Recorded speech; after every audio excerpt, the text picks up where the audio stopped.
Hello students and friends, आज हम देखेंगे एनसीईआरटी क्लास 9th के चैप्टर नंबर 1 को। ये है सिविक्स का चैप्टर नंबर 1, जिसका नाम है समकालीन विश्व में लोकतंत्र, democracy in the contemporary world. तो समकालीन विश्व में लोकतंत्र का ये जो चैप्टर है, इसके क्वेश्चन आंसर हम आज देखेंगे। इसके पहले अगर आप इस चैनल पर नए हैं, पहली बार आए हैं, तो इस चैनल को सब्सक्राइब जरूर कर लें और बेल आइकन को भी प्रेस कर दें, जिससे कि इसी तरह के एजुकेशनल वीडियोज़ के नोटिफिकेशन सबसे पहले आपको प्राप्त होते रहे। तो चलते हैं, देर न करते हुए स्टार्ट करते हैं क्वेश्चन नंबर 1।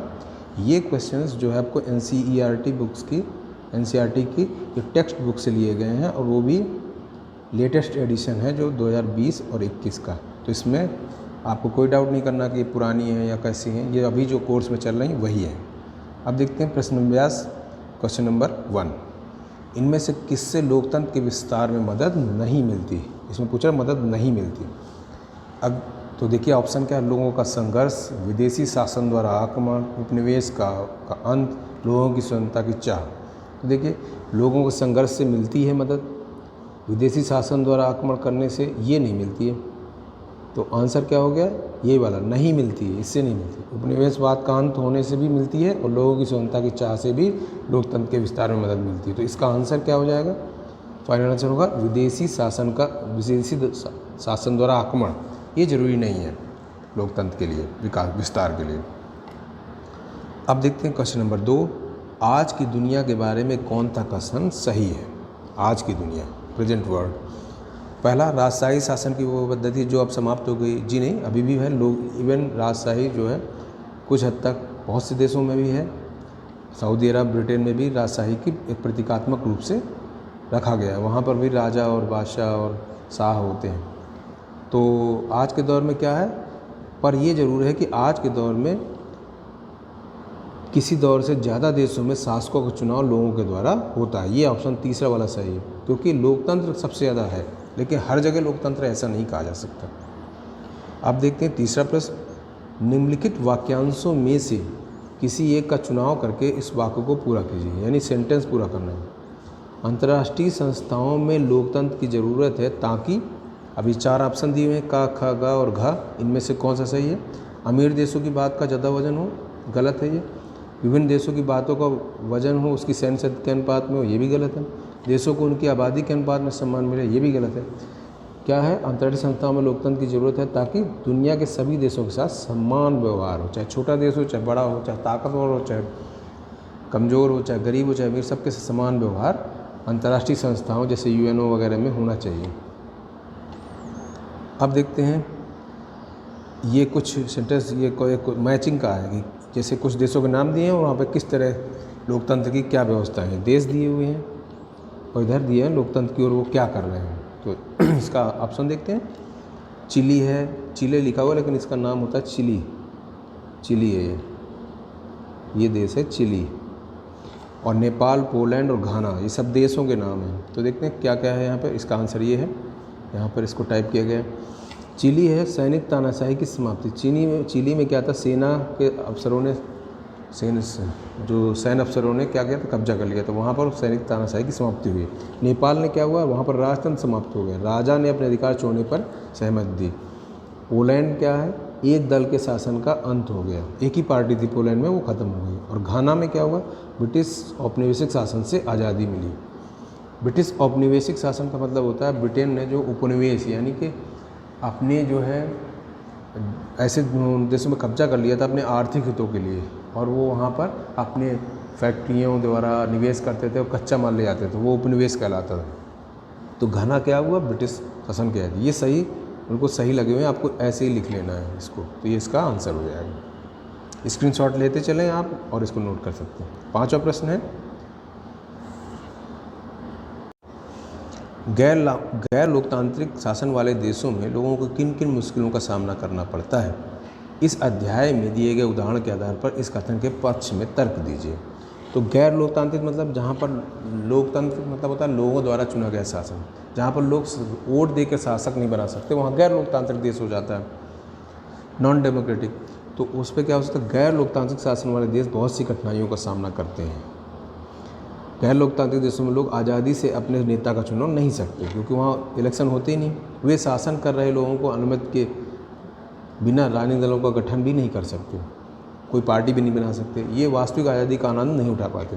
कुछ चरम मामलों में प्राधिकारियों का विरोध करने वालों को सताया भी जाता है और मार दिया जाता है। चिली में 1973 में 1973 में सैनिक तख्तापलट था, तथा पोलैंड की कम्युनिस्ट सरकार जिसने 1990 तक शासन किया दमनकारी गैर लोकतांत्रिक शासन के उदाहरण है। तो चैप्टर में जो हमें चिली और पोलैंड की सरकारों के बारे में बताया गया था कि चिली में सैनिक सरकार थी और पोलैंड में कम्युनिस्ट सरकार थी। कम्युनिस्ट सरकार क्या होती है? किसी और पार्टी या दल को बनने ही नहीं देती। तो ये था 5वें का आंसर। अब देखते 6ठा प्रश्न, जब लोकतंत्र किसी सेना द्वारा उखाड़ फेंका जाता है तो कौन सी आज़ादी समानतः छिन जाती है? अब लोकतंत्र सेना द्वारा कैसे उखाड़ दिया है? जैसे कि पाकिस्तान एक देश है जहाँ पर लोग वोट दे के सरकार तो बना लेते हैं, लेकिन सेना में इतनी पावर है वहाँ पर कि सैन्य प्रमुख होते हैं वो क्या करते हैं, कई बार उन्होंने जो चुने हुए नेता को हटा के और खुद गद्दी पे बैठ गए, यानी तानाशाही बना ली। तो इसका देखते हैं आंसर। जब लोकतंत्र किसी सेना द्वारा उखाड़ फेंका जाता है तो लोगों को उनका नेता चुनने की आज़ादी छिन जाती है। इसके अतिरिक्त उन्हें सरकार की उन नीतियों के विरुद्ध रोष प्रकट करने की आज़ादी की अनुमति नहीं मिलती जिसे वो नापसंद करते हैं।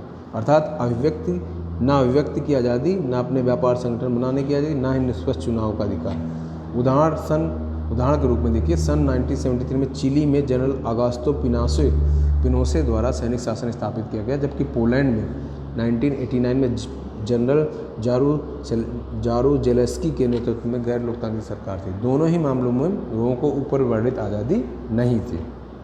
तो इसको नोट कर ले सकते हैं। अब 7वां प्रश्न है, ये कुछ ऐसे प्रश्न हैं जिनके बारे में आपको खुद सोच के जवाब देना है, पर इसका आंसर लिखना जरूर है। वैश्विक स्तर पर यानी दुनिया के लेवल पर लोकतंत्र बढ़ाने में किन बातों से मदद मिलेगी? प्रत्येक मामले में अपने जवाब के पक्ष में तर्क दीजिए। अब यहाँ पर कुछ तर्क दे दिए गए हैं, इनके जो है जवाब देने। मेरा देश, जिसे हम अगर बोलें कि मेरा देश अंतर्राष्ट्रीय संस्थाओं को ज़्यादा पैसे देता है, इसलिए मैं चाहता हूँ कि मेरे साथ ज़्यादा सम्मानजनक व्यवहार हो और मुझे ज़्यादा अधिकार मिले। क्या ये बात सही है? नहीं। ये अमेरिका के लोग सबसे ज़्यादा पैसा देते हैं अंतर्राष्ट्रीय संस्थाओं में, तो वो ऐसा कह सकते हैं, लेकिन क्या इससे और दुनिया खुश रहेगी? तो ये क्या हो जाएगा? इसका वैश्विक स्तर पर लोकतंत्र में पहले वाले का उत्तर ये लिखा है, इसका यानी ये जो तर्क दिया इन्होंने, ये दिया मेरा देश अंतर्राष्ट्रीय संस्था को ज़्यादा पैसे देता है, इसलिए मैं चाहता हूँ कि मेरे देश के साथ ज़्यादा सम्मानजनक व्यवहार हो और मुझे ज़्यादा अधिकार मिले। इसका उत्तर क्या हो जाएगा? ये यहाँ पर ये का वाला। इसका वैश्विक स्तर पर लोकतंत्र में कोई योगदान नहीं है, क्योंकि प्रत्येक देश और नागरिकों को बराबरी का दर्जा मिलना चाहिए, चाहे वो देश अमीर हो और चाहे गरीब। फिर दूसरा का उत्तर कैसे होगा? खा वाला है। इसका उत्तर नीचे अभी आपको टाइप किया गया है। मेरा देश छोटा या गरीब हो सकता है, लेकिन मेरी आवाज़ को समान आधार के साथ सुना जाना चाहिए, क्योंकि इन फैसलों का मेरे देश पर भी असर होगा। तो ये सही बात है, इसलिए ये समानता और अभिव्यक्ति की आज़ादी को बढ़ावा देता है। यदि ऐसा वैश्विक स्तर पर किया जाता है तो यह अवश्य ही वैश्विक स्तर पर लोकतंत्र को बढ़ाने में मदद करेगा। तो लोकतंत्र के लिए सही बात है कि सबके साथ समान व्यवहार हो। अब देखिए गा यानी सी, अंतर्राष्ट्रीय मामलों में अमीर देशों की ज़्यादा चलनी चाहिए, गरीब देशों की संख्या ज़्यादा है, सिर्फ इसके चलते अमीर देश अपने हितों को नुकसान नहीं होने दे सकते। ये गलत है, क्योंकि इसमें कह रहे हैं अमीर देशों की चलनी चाहिए, तो फिर गरीब देश क्या करेंगे? तो इसका उत्तर क्या लिखेंगे आप? ये वैश्विक स्तर पर लोकतंत्र को बढ़ाने में योगदान नहीं देगा, क्योंकि अमीर और गरीब देशों के बीच किसी प्रकार का भेदभाव नहीं होना चाहिए। ये सामाजिक आर्थिक समानता लाने में मददगार नहीं होगा। लोकतंत्र के सबसे महत्वपूर्ण पहलुओं में से एक है वैश्विक स्तर पर सभी देशों में, चाहे वह अमीर हो या गरीब हो, सभी को बराबरी का स्थान मिलना चाहिए। ये इसका आंसर हो जाएगा गा का। अब देखते घा में क्या है? भारत जैसे बड़े देशों की आवाज़ को अंतर्राष्ट्रीय स्तर पर ज़्यादा वजन होना ही चाहिए। सही बात है, भारत जो कि बड़ा देश है और लोकतंत्र मतलब होता है लोगों का तंत्र, और बहुत सारे लोकतंत्र है, दुनिया का सबसे बड़ा लोकतंत्र भारत ही है। तो ये वैश्विक स्तर पर लोकतंत्र में कोई योगदान नहीं देगा, क्योंकि किसी देश का आकार और भौगोलिक क्षेत्र पर उसकी अन्य देशों की श्रेष्ठता कसौटी नहीं होनी चाहिए। अच्छा, इसका आंसर उन्होंने नेगेटिव ही दिया है। कैसे दिया? कि भारत की आवाज़ को ज़्यादा वजन नहीं देना, क्योंकि अगर हम किसी को भी आवाज़ को ज़्यादा वजन देंगे किसी भी वजह से, तो क्या होगा? दूसरे देशों की आवाज़ कमज़ोर हो जाएगी। इसलिए इसका आंसर आपको ऐसे लिखना है कि ये भी वैश्विक स्तर पर लोकतंत्र में कोई योगदान नहीं देगा, क्योंकि किसी देश के आकार अथवा भौगोलिक क्षेत्रफल उसकी अन्य देशों से श्रेष्ठता की कसौटी नहीं होना चाहिए। तो फिर छोटे देशों के साथ अन्याय ना हो, इसलिए ये आंसर सही माना गया है। तो ये आपको इनको नोट कर लेना है। और इसके क्वेश्चन आपको NCERT की बुक डाउनलोड कर सकते हैं आप ई पाठशाला ऐप से, या और कहीं से भी मिल सकती है। तो उनको डाउनलोड करके उनके क्वेश्चन आंसर नोट कर लीजिए और इससे आंसर स्क्रीनशॉट लेके लिख सकते हैं आप। और किसी तरह कोई प्रॉब्लम हो कमेंट करिए, तो मैं आपको वो भी प्रोवाइड करा दूंगा, इसका स्क्रीनशॉट या PDF जो भी आपको चाहिए मिल जाएगा। 8वां प्रश्न है, नेपाल के संकट पर एक टीवी चर्चा में व्यक्त किए 3 विचार कुछ इस प्रकार थे। यानी नेपाल में एक संकट हुआ था, उसमें 3 तरह के विचार हैं जो इस प्रकार हैं, जिनमें से आप किसी को सही मानते हैं और क्यों मानते हैं। अब आपको बताना है क्यों आप इसको सही मानते हैं, किसे में सही मानते हैं। अब देखिए, नेपाल के मामले में भारत क्या करना चाहिए, भारत की भूमिका, इस पर ये 3 कथन दिए हुए हैं। भारत एक लोकतांत्रिक देश है, इसलिए राजशाही के खिलाफ और लोकतंत्र के लिए संघर्ष करने वाले नेपाली लोगों के समर्थन में भारत सरकार को ज़्यादा दखल देना चाहिए। वक्ता नंबर 1 कह रहा है ये बात को। वक्ता नंबर 2 क्या कह रहा है, ये एक खतरनाक तर्क है, यानी भारत का उसमें दखल देना नेपाल में। हम उस स्थिति में पहुँच जाएंगे जहाँ इराक के मामले में अमेरिका पहुँचा है। किसी भी बाहरी शक्ति के सहारे लोकतंत्र नहीं आ सकता। ये वक्ता नंबर 2 कह रहा है। 2 यानी कि जो सेंटेंस बोल रहा है, वक्ता मतलब एक दूसरा व्यक्ति, पहला व्यक्ति ये बोल रहा है, दूसरा व्यक्ति ये बोला, और लेकिन तीसरा व्यक्ति बोल रहा है, लेकिन हमें किसी देश के आंतरिक मामलों की चिंता ही क्यों करनी चाहिए, हमें वहाँ अपने व्यवसायिक हितों की चिंता करनी चाहिए, लोकतंत्र की नहीं। ये तीसरा वक्ता बोल रहा है। तो इनमें से कौन सा सही है? इसमें से जो दूसरा वाला तर्क है ये सही है। और क्यों सही है, इसके आंसर यहाँ पर देखिए। वक्ता के 2 के मत से आसानी से सहमत हुआ जा सकता है, क्योंकि दूसरे देश किसी दूसरे में दखल ना करें तो ही अच्छा है। वक्ता 2 के मत से आसानी से सहमत हुआ जा सकता है, क्योंकि वो किसी देश में उस देश के नागरिक ही लोकतंत्र स्थापित कर सकते हैं। तो ये था इस पार्ट के क्वेश्चन आंसर। 8 क्वेश्चन, ये 9वां प्रश्न आपको नहीं करना। 8 प्रश्न जो ये इंपॉर्टेंट हैं यही करने हैं आपको।